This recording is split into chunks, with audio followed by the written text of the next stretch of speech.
Hallelujah. Praise the Lord, praise the Lord, praise the Lord. ప్రియ సహోదరి సహోదరుడా, Lent అంటే క్షమించుట.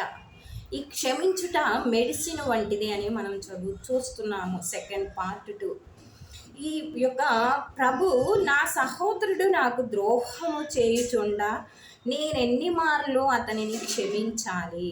యేసుక్రీస్తు దగ్గరికి ఒక వ్యక్తి వచ్చి, ప్రభు నా సహోదరుడు అంటే నిజంగా నా సహోదరులు కావచ్చు, లేకపోతే ఇరుగు పొరుగు వారు కావచ్చు, ఎవరైనా కానీ నేనే కావచ్చు, ప్రభువా నా సహోదరులను నా పట్ల నాకు ద్రోహము చేయుచుండా నేను ఎన్నిసార్లు వారిని క్షమించాలి అని అడిగారు.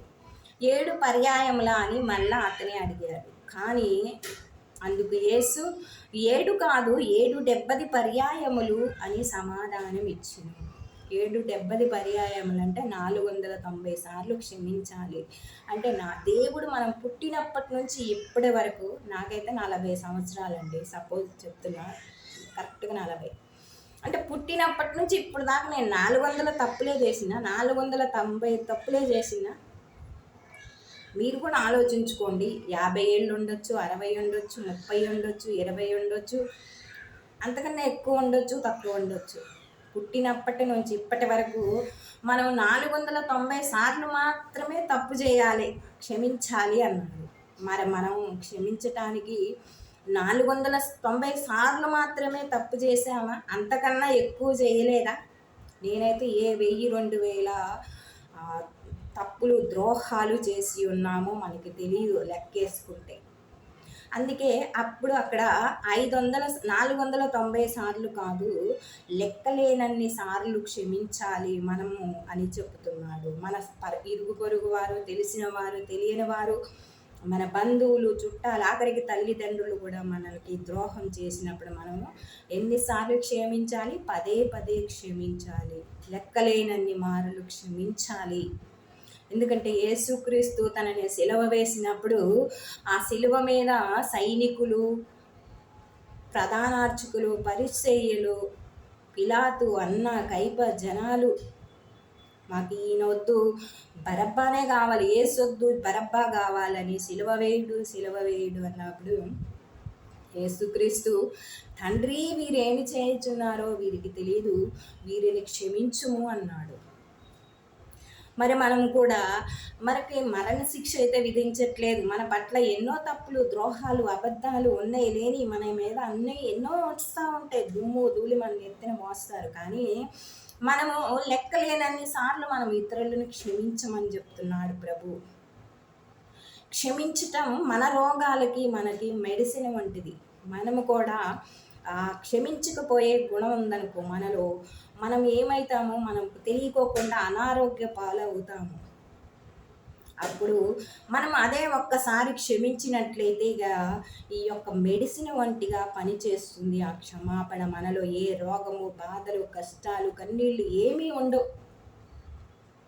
అందుకే ఒక్కసారి క్షమించి చూడు, ఇతరులను క్షమించండి, నేను కూడా మిమ్మల్ని క్షమిస్తున్నాను, మీరు కూడా ఇతరులను క్షమించండి.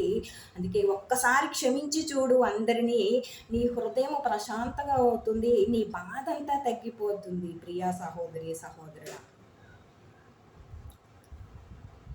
అందుకనే పశ్చాత్తాపడి క్షమాపణ అడగాలి. నీ పాపాలకి ఎవరు శిక్ష విధించలేదు కాబట్టి దేవుడు కూడా శిక్ష విధించలేదు. అటువంటి కరుణామయుడు దేవుడు. ఆయన సులభంగా కోపపడువాడు కాడు, ఆలోచించి కోపపడతాడు. దయామయుడు, దండించేవాడు కాదు, ఇతరులకు ప్రేమ పంచే ప్రేమామయుడు, అనంతనిధి. అందుకే క్షమించుట నేర్పించాడు, క్షమించాడు.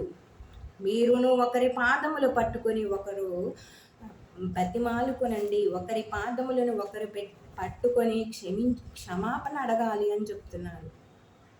మనం పెద్ద గురువారం చూస్తామండి, 40 రోజుల్లో పెద్ద గురువారం. యేసుక్రీస్తు ఏ పాపమో చేయలేదు, ఏమీ చేయలేదు, కానీ తనను తాను తగ్గించుకొని శిష్యుల పాదాలు కడిగాడు. మనము ఆయనకి మాతృత్తికంగా ఎన్నో పాపాలు చేశాము మనమైతే, పాపాత్ములం. కానీ ఇతరులు పాదాలు పట్టుకొని క్షమాపణ అడగవలెను. లేదా హృదయపూర్వకంగా నీ మనస్సులోనే క్షమాపణ కోరుకో. దేవా, నేను వారిని క్షమిస్తున్నాను. నీకెవరి మీదైతే మనసులో కోపం ఉందో వారిని దేవుడి మీద పెట్టేసి, ప్రభువా ఇగో పలానా వ్యక్తిని, నా మీదనే ఎవరికైనా కోపం ఉందనుకో, ఇదిగో పలానా శ్రీలక్ష్మిని క్షమిస్తున్నాను ప్రభువా, నాకు ద్రోహం చేసి కానీ నేను క్షమిస్తున్నాను. నిండు హృదయంతో ప్రార్థించు, పశ్చాత్తాపడి దేవుణ్ణి క్షమాపణ అడుగు. అందుకనే మనం కూడా ఒకరి పాదాలు పట్టుకొని ఒకరిని క్షమాపణ అడగాలి, కడగాలి. ఒకరి పాదాలు ఒకరు కడిగినట్లు ఆయన చేసినట్లే చేయండి. క్షమించండి. క్షమించుట, లెంట్ అంటేనే క్షమించుట. ప్రియా సహోదరి సహోదరుడా, అందరినీ క్షమించండి.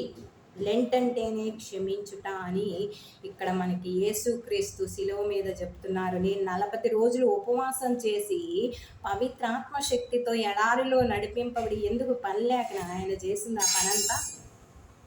పాపులను మన్నించటానికి, శత్రువులను క్షమించటానికి, ఆయన చంపిన వారిని కూడా క్షమించాడు. ప్రియ సహోదరి సహోదరుడా,